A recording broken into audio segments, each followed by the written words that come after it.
Okay, so it's good. Only a minute has passed since I last left it. What I wanted to just draw your attention to, and we'll get back to those weird trellises, is just, lots of unkempt weeds and growth. Another Christmas tree at an angle, pulled out of the ground. More pathways going to God knows where. And all of this garbage. For such a pretty garden, somebody just decided they didn't care what it looked like anymore, and they just threw shit here. Who knows what's underneath? I walked here to my left to try to get out, and so I walked along this path here, and I'm sorry, I just got caught in some debris and branches. I'm just surrounded pretty much by these big, huge trees. This almost looks like a pathway here. If I show you here, it's just another pathway going, I don't know where. So I walked through here last night trying to get out, and then I came across this again. And oddly, this bench.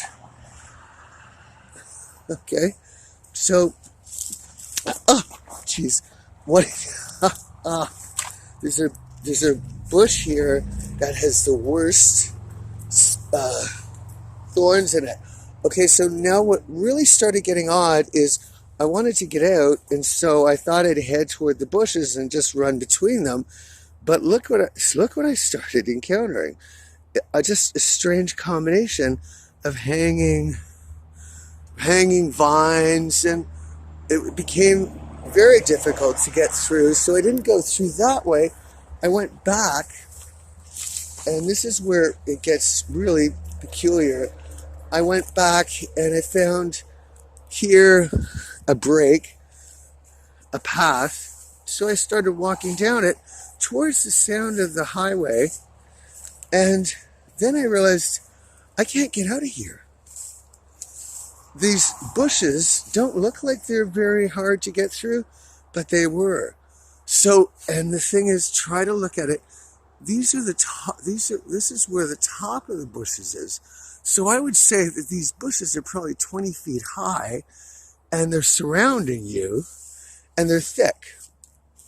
So what did I do? I found this opening here, and I got through here, and what I ended up doing, I could not find a way to get out of here, because these bushes, these 20-foot bushes, were tightly planted together so that when they grew, there was nowhere to go. Last night, I went a different route, and I had to really just kind of push my way between bushes to try to get out. And it was tough. What did I eventually do? I can't remember exactly the route. I'm near it, but I ended up getting through some bushes, pushing my way out. See, the other thing is, I remember now, I got to this point, and there's a fence there that you couldn't see because it was all covered by bushes. But where did I go? I got out finally, by luck, through a hole here. Let me just get my pants up. Hang on a minute.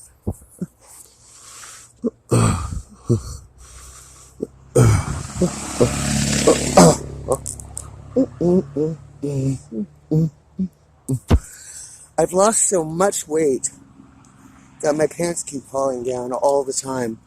Okay, so fortunately now it's daybreak, and you'll be able to see more at this point. So up ahead of us is the highway, the Trans-Canada Highway that we've been hearing. So I thought, oh, okay, this is fantastic, I'm out. So bear with me, I'll just get out. You can see the fence that's been torn asunder here. Just bear with me, I'm gonna have to grab some branches to get out of here. Give me a moment. and I'll show you back in. I just want to take you to the very final part where I was last night. It's just a real hodgepodge of things here. It's just, there's no path. I don't know what the heck. I didn't notice this last night. It's just some roadside sign that's been almost covered over. We got this here.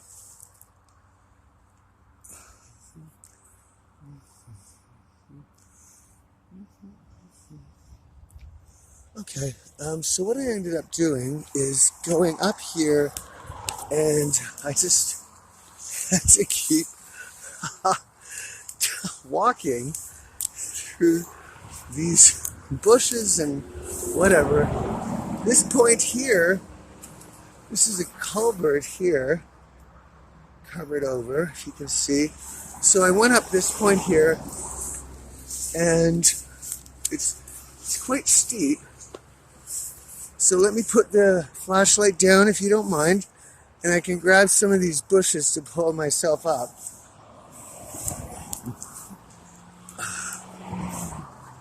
It's steep. It's not easy to do. And the ground is not easy to walk on. The soil is, well, now it's wet because it's just been a bit of rain, but it's loose. Okay, but we're almost here. Here we are. Okay, good. So we're up here, which is great. We're on the Trans-Canada Highway. So last night, I didn't know which way was which, because if you look here, there's no Esso and there's no Tim Hortons. There's power lines. This is where we just came from. If you can see, there is an entrance there, but it's so hard to see because of all the foliage. You cannot see anything else in there.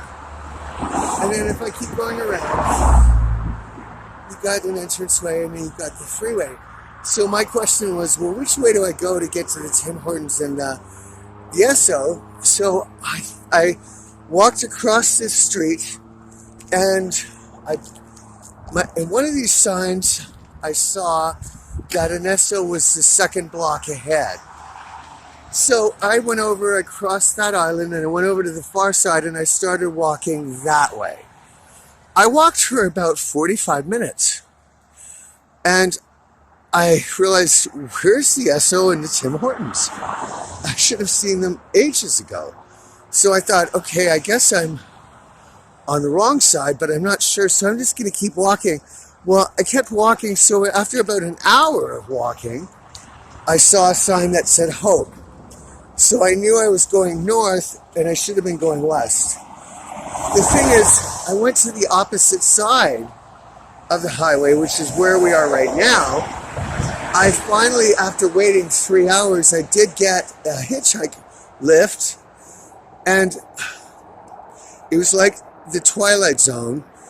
The driver asked me where I wanted to be left off, and I said, well, you know, where the Esso and the Tim Hortons is. And he said, I don't know what you're talking about.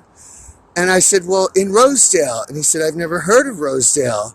And I thought, oh my God.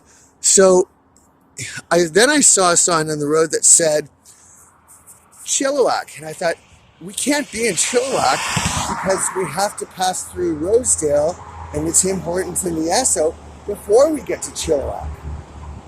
And he said to me, I don't know what you're talking about, what you're describing. He said, we're in Chilliwack now. And he dumped me off at the side of an entrance to the highway. But I had never seen anything like this when I'd been to Chilliwack several times. I went into a gas station when I got there, and I got a map. The map does not match the reality of what's on the ground. It's different. The Chilliwack that he was referring to is not downtown Chilliwack. It's a suburb on the very West End side. He went through Chilliwack, and I didn't even know. The road that I'd been on and like living on and begging on for the past week and a half suddenly just disappeared. There was no Tim Hortons or Esso anywhere after an hour walk. What I'm saying, folks, is I've seen this before in Guelph. I've seen it in Hope. And now I've seen it in Rosedale, which isn't really called Rosedale. Apparently it's called Pokem. There are real towns, but part of the town is cordoned off. The townspeople don't go in there very often, but the inmates in the internment camps are locked in there. They don't know they're there. They don't know there's a wall around them that's invisible. They don't know there's a passageway to get in and out. What we just went through is a secret passageway that would allow you to get from Nazi fascist Canada, where the clone cops are running things, towards free Canada, which I've been looking at for 3 years. Nobody tells you this. There are people in Canada that are in internment camps and are basically in prison. There has been no judge, jury. They don't know they're being charged with anything. They don't know the length of the service. But somebody in Canada with a lot of money or power doesn't like them and wants them shut up. So the clone RCMP police are picking people up and dumping them in there. In my case, in June of 2016, I was returning from Prince Edward Island. I just want to make sure this is on. I was drugged with a date rape drug and dragged into a city-state run by the police. And it's taken me 3 years to figure out all the details. What we just saw last night shocks me. It's the most deceitful, evil, underhanded, despicable thing, because you're imprisoning someone and they have no goddamn idea. They don't know how to get out. They don't know that they're in prison. And they don't know that they could be murdered and nobody would ever know. Where am I now? Well, I'm pretty goddamn fed up with so much you can't believe it. I'm not eating anything until I see my sister, who has been separated from me for 5 years. I will not be eating anything until I am free and I'm with Kelly Dobson. I have now spilled the beans on how these secret little internment camps work.